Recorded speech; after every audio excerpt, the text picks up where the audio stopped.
நம்ம வேலை உள்ள இறங்கி வேலை செய்யல அப்படிங்கிறப்ப என்னென்ன விதமான காரியங்கள் செய்து நம்ம மண்ணை வளப்படுத்தணும்.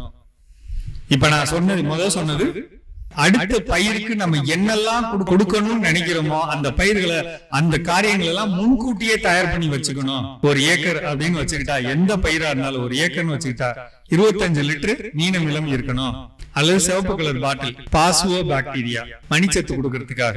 பகல்ல தண்ணி, அதாவது உச்சி வேளையில தண்ணி பாய்ச்சக்கூடாது. விவசாயம் கெடுறதுக்கு காரணம் அல்லது பயிர்கள் மஞ்சளாகவோ இளம் பச்சையாகவோ மாறுறதுக்கு பல காரணம் இருந்தாலும் ஒரு காரணம் இந்த மாதிரியான 11 to 3 இந்த நேரத்துல தண்ணி பாய்ச்சறது.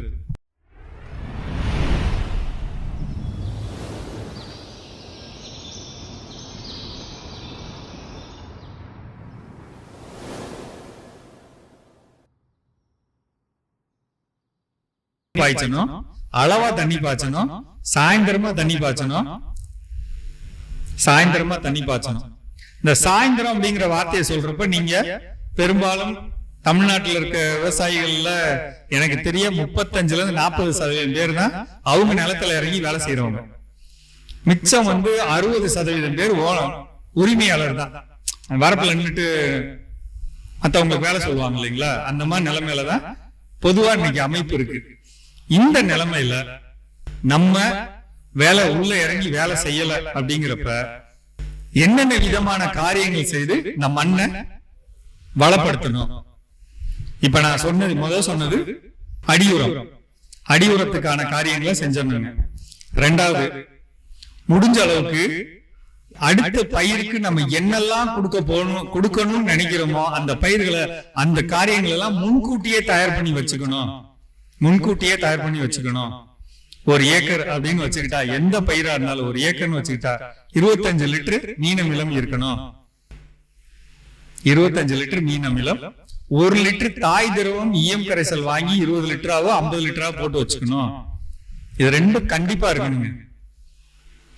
முடிஞ்சா ஒரு 50 லிட்டர் பஞ்சகாவியா போட்டு வைக்கலாம், நாட்டு மாடு இருந்தா.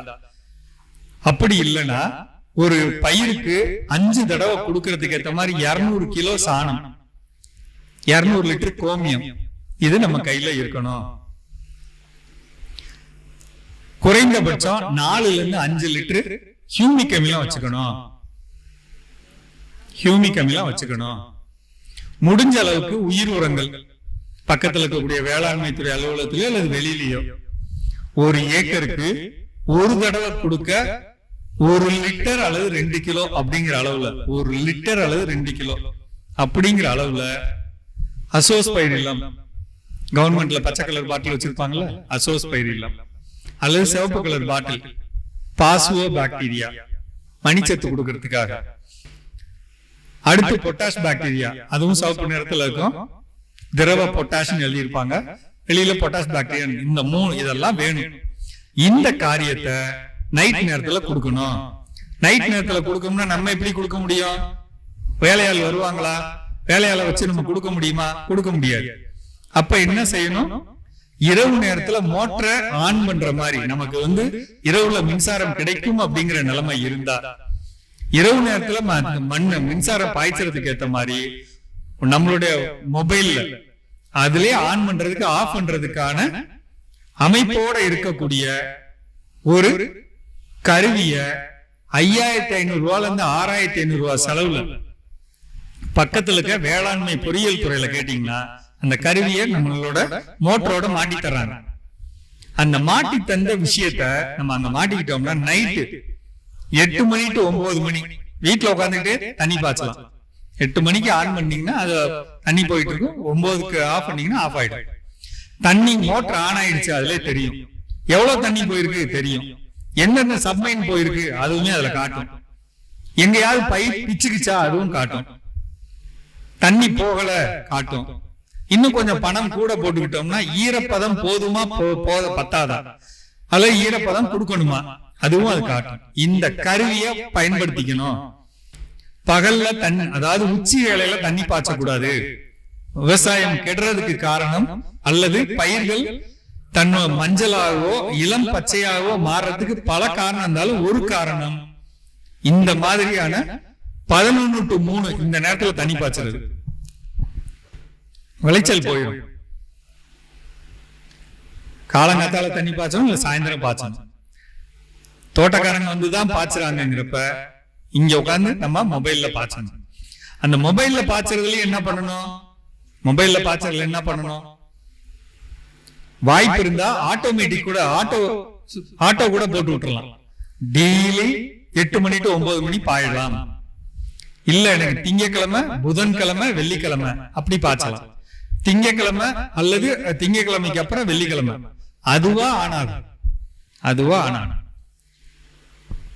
கரண்ட் இருந்தா அதுவா ஆகணும். இந்த செய்தியை இத போட்டுக்கிட்டோம்னா இரவுல தண்ணி பாய்ச்சிக்கலாம். கொஞ்சம் முயற்சி பண்ணி எவ்வளவு செலவு பண்றோம்? ஒரு 5500 ரூபாய், இந்த 6000 ரூபாயில ஒரு நல்ல மானியத்தோட 40% மானியத்தோட கொடுக்குறாங்க. அதை வாங்கி பயன்படுத்திக்கங்க. இதன் மூலமா இரவு நேரத்துல போறப்ப பாம்பு கடிக்குது, பள்ளி கடிக்குது அப்படின்னு நம்ம சொல்லக்கூடிய அந்த பிரச்சனை எல்லாம் இல்லாம யாரையும் நம்பாம தண்ணி பாய்ச்சலாம். இன்னும் சொல்றேங்க, ஒரு ட்ரம்ல நம்ம இயற்கை உரங்களை கலக்கி வச்சுட்டு வந்துடும். பகல்ல போய் கலக்கி வச்சுட்டு அந்த வெஞ்சுரி பைப்பை தூக்கி இதுக்குள்ள போட்டு வச்சுட்டு வீட்டுக்கு வந்துடும். நைட் நேரத்துல தண்ணி பாய்ச்சோம்னா இதெல்லாம் நைட்லயே போயிடும் வெஞ்சுரி மூலமா. அப்ப வெஞ்சுரி மூலமா கொடுக்கணும்னா என்ன இருக்கணும்? நம்ம கிட்ட சொட்டு நீர் பாசனம் இருக்கணும். சொட்டு நீர் பாசனம் அமைக்கிறதுக்கான மனநிலை உங்ககிட்ட இருக்கணும். பொதுவா இந்த வடக்கு மாவட்டங்களை பொறுத்தவரை சொட்டு நீர் பாசனம் அமைக்கிறதுக்கான விழிப்புணர்வு அல்லது ஆசை ரொம்ப கம்மிங்க. ஏன்னா உங்களுக்கு அளவுக்கு மீறி மழை பெய்யுது.